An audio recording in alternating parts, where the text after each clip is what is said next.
Ya. Oke, terima kasih. Assalamualaikum warahmatullahi wabarakatuh. Selamat siang dan salam sejahtera untuk kita semua. Salam sehat.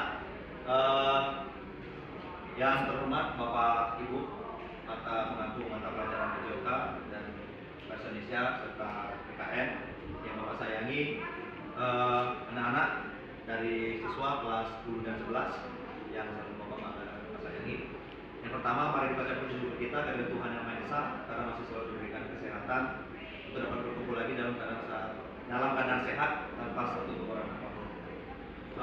Terima kasih atas kehadiran dan perhatiannya saya ucapkan kepada Bapak Ibu dan anak-anak. Jadi di sini maksud dan tujuan saya mengumpulkan rekan-rekan di sini. Yang pertama adalah saya ingin menyampaikan kegiatan yang akan saya lakukan, yaitu rencana tindak lanjut untuk semester depan. Di sini seperti kita lihat ada pembelajaran berbasis proyek berupa penerapan pola hidup sehat kepada peserta didik kelas 10 dan kelas 11. Nanti di sini kita bisa berkolaborasi terkait mapel PJOK. Jadi bisa kita terapkan di pelajaran kita, dan Bapak Ibu guru yang mata pelajaran dua PJOK, Bahasa Indonesia dan PKN itu sebagai pendamping, sebagai monitoring kegiatan anak-anak, mungkin sebagai pembuatan jadwal atau mungkin penyampaian pesan tanggung jawab dan disiplin. Itu yang pertama. Lalu yang kedua, saya mohon maaf kalau di sini saya bukan bermaksud menggurui, tapi di sini saya hanya menyampaikan hasil rencana saya. Mudah-mudahan ini bisa kita terapkan dan bisa kita lanjutkan untuk semester depan. Jadi di sini ada penerapan pola hidup sehat kepada peserta didik. Jadi ini rencana tindak lanjut dari hasil kegiatan saya yang kemarin. Penerapan pola hidup sehat itu berbasis proyek. Jadi saya sampaikan sedikit untuk anak-anak.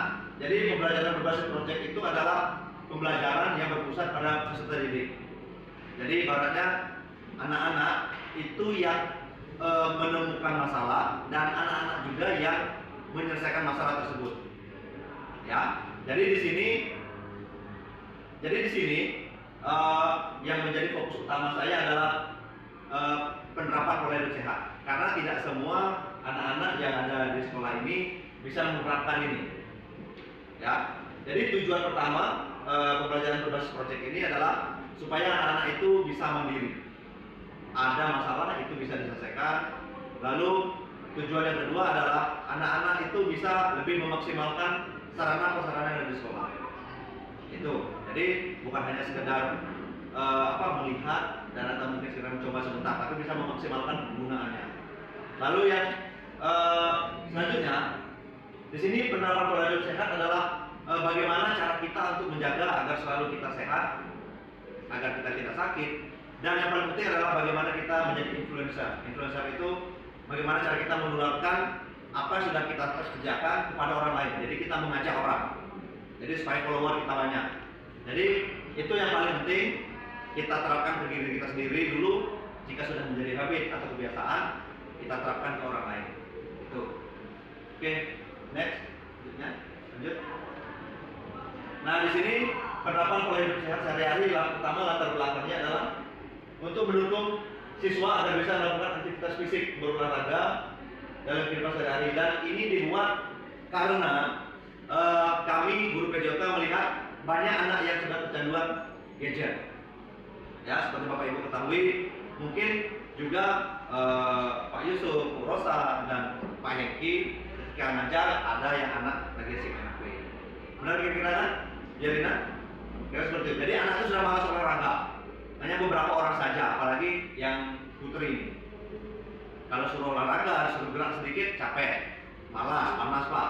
Nah, jadi ini tujuannya, menerapkan pola hidup sehat sehari-hari. Jadi yang paling penting adalah meningkatkan kesadaran siswa. Kalau sudah menjadi kebiasaan, itu akan menjadi sebuah hal yang memang harus dilakukan. Kalau tidak kita lakukan, nanti ada yang kurang. Lanjut, tujuannya itu yang pertama adalah ke diri sendiri, agar peserta didik memiliki kesegaran, kesehatan, daya tahan, dan memiliki jadwal yang baik. Jadi yang pertama kalau kita lakukan penerapan pola hidup sehat adalah kesegaran dan kesehatan yang baik. mulai dari bangun tidur, sudah itu mandi, pola makan, sudah itu pola kebiasaan, pola aktivitas fisik, itu yang menjadi titik poin kegiatan ini. Jadi selanjutnya sehingga mereka bisa menjadi disiplin, teratur, terstruktur. Nah, itu bisa menjadi kebiasaan. Dan terakhir adalah dapat menularkannya kepada orang lain. Jadi menularkan, mengajak teman. Kira-kira ada teman yang sering main HP atau teman yang sering tidur-tiduran di kelas, itu otomatis badannya kan pasti tidak sehat. Jadi ayo kita ajak teman kita, ayo kita ajak anak-anak kita supaya tidak lanjut main HP terus. Lanjut. Ini langkah-langkah kegiatannya. Yang pertama adalah pembuatan jadwal kegiatan dari bangun tidur hingga kembali tidur. Jadi jadwalnya itu kita bantu dari guru bahasa Indonesia, membantu bagaimana menuliskan jadwal yang baik. Sudah itu dari guru PKN itu menimbulkan semangat untuk rasa tanggung jawab apa yang sudah kita buat supaya anak itu mau konsisten mengerjakannya. Dan kita sebagai guru olahraga itu memberitahu bagaimana sih aktivitas fisik apa sih yang baik, pola makan seperti apa sih yang baik, pola tidurnya seperti apa. Jadi salah satu contohnya mungkin pola makan, harus sarapan, harus makan siang, harus makan malam, jam berapa itu, dan apa yang dimakan, dan dan lain-lain. Jadi kalau masalah pola itu ke guru olahraga, ke guru PJK. Lalu yang kedua adalah penerapan dari jadwal yang sudah dibuat. Nah, ini konsistensi anak-anak. Kita sebagai guru hanya memonitoring dan hanya sebagai pengawas kegiatan anak-anak. Jadi penerapan dari jadwal yang sudah dibuat itu yang lebih berperan adalah guru PJOK dan guru PKN. Jadi kalau kita guru PJOK itu pasti menerapkan menjunjung tinggi sportivitas, fair play, disiplin. Jadi ibaratnya kalau apa yang sudah kita buat, apa yang sudah kita berjanji diri kita, itu harus kita lakukan. Jadi itu bisa kita tularkan dengan anak-anak. Dan guru PKN itu bisa membantu untuk untuk mengingatkan anak-anak bagaimana, apakah sudah kalian lakukan apa yang sudah kalian jadwal ini. Nanti hasilnya akan terlihat di akhir rencana kegiatan. Jadi dari awal hingga akhir itu akan ada tesnya nanti, pre-test di awal dan post-test di akhir. Struktur dan kemitraan. Sebuah program kegiatan co-kurikuler di sekolah bisa dilakukan dalam PPKT maupun di luar. Jadi itu co-kurikuler. Kalau intra itu di jam belajar, ekstra di luar jam belajar, dan co-kurikuler itu bisa dua-duanya. Itu untuk pengetahuan anak-anak, ya, Agung, Bunga, dan Rina. Jadi ada intra, ada ekstra, ada co.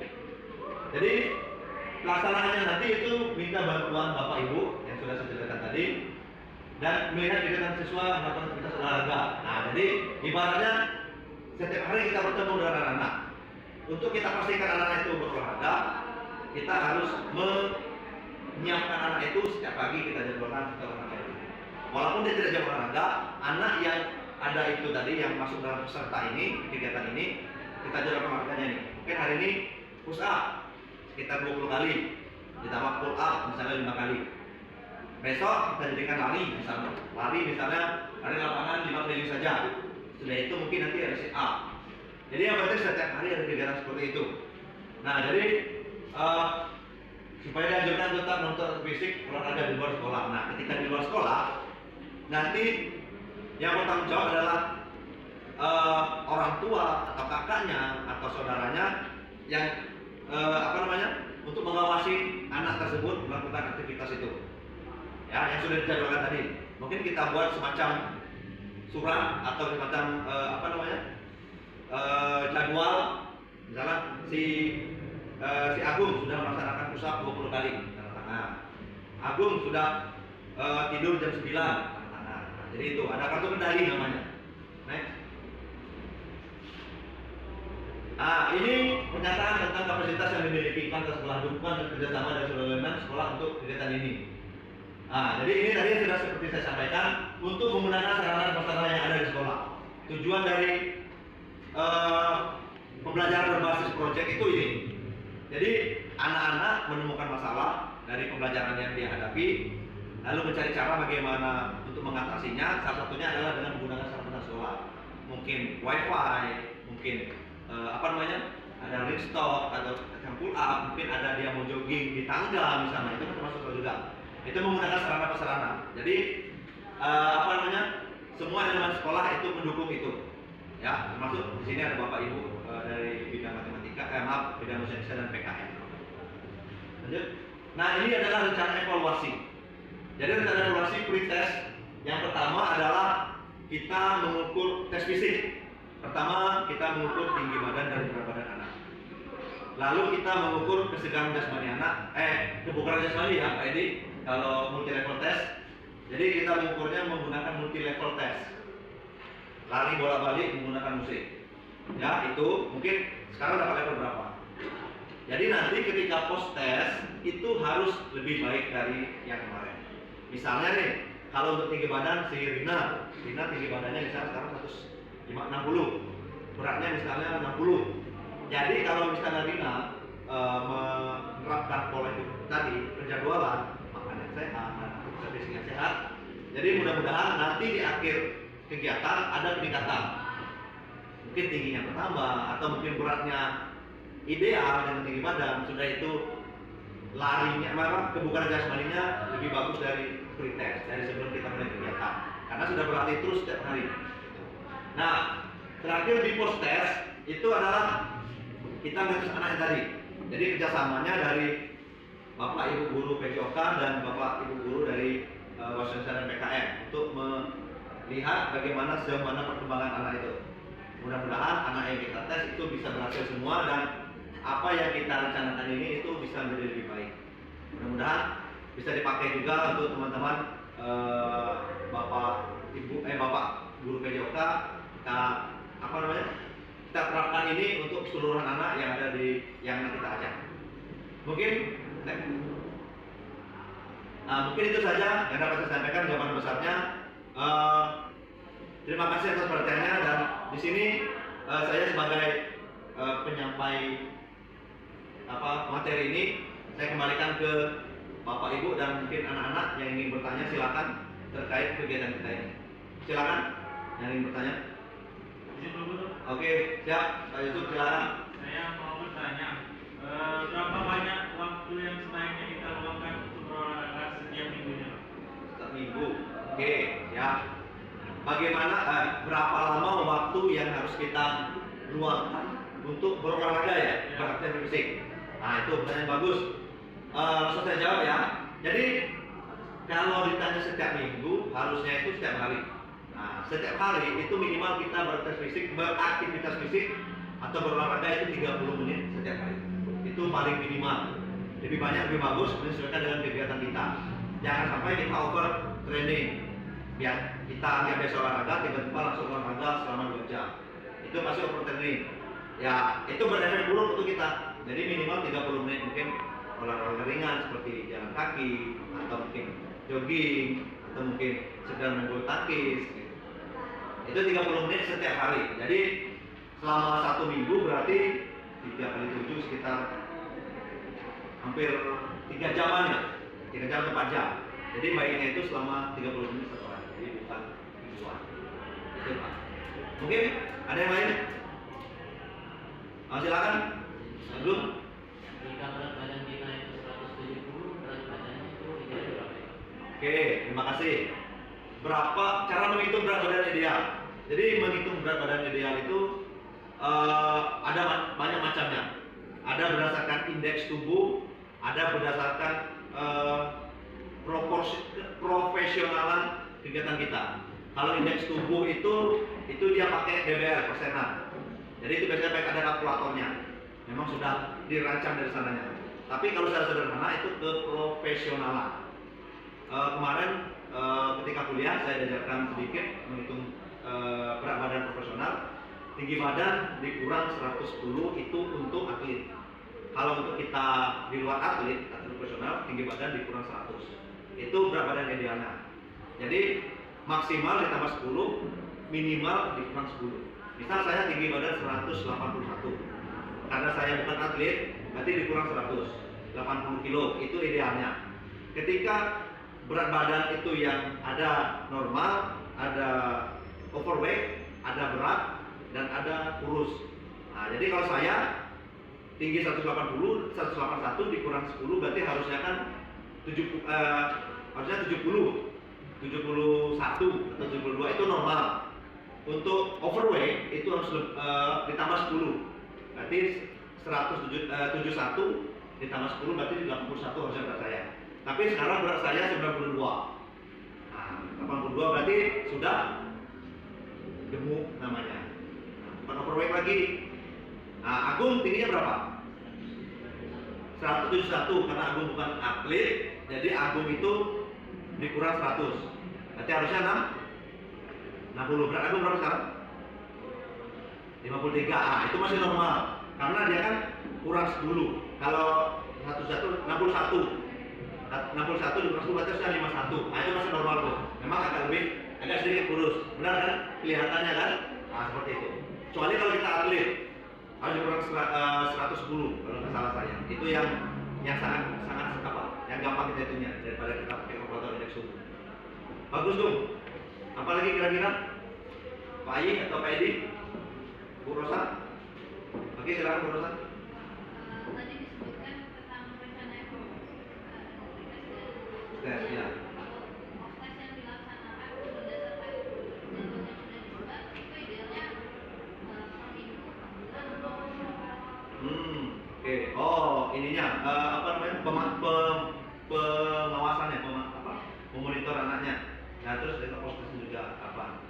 Oke. Untuk jadwal awalnya itu rencana saya karena kita sudah akhir semester, rencana saya nanti di awal semester 2 di pertemuan ketiga ketika jam PJOK itu saya menyampaikan materi langsung dikerjakan dengan anak-anak penjadwalannya.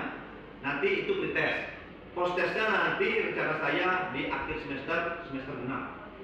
Nah, pemonitoringannya atau pengawasannya itu akan dilaksanakan setiap minggu, setiap jam pelajaran Bapak Ibu. Misal sekarang jam saya nih PJOK.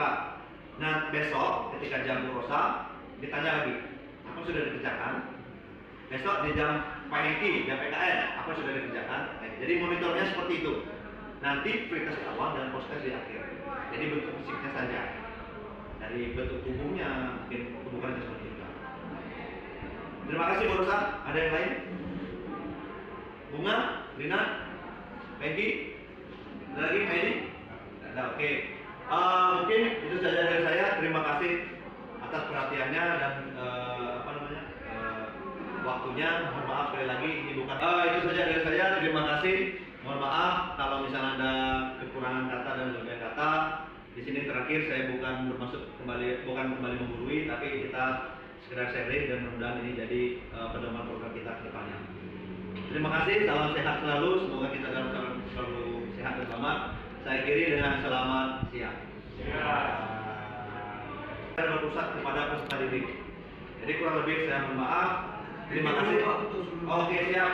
Jadi Tambahkan sedikit. Jumlah siswa kita kan lebih kurang 1000. ya. Itu kalau bisa terbatas di jam pembelajaran PJK mungkin kita buat program kegiatan harian, mingguan dan bulanan itu maksudnya.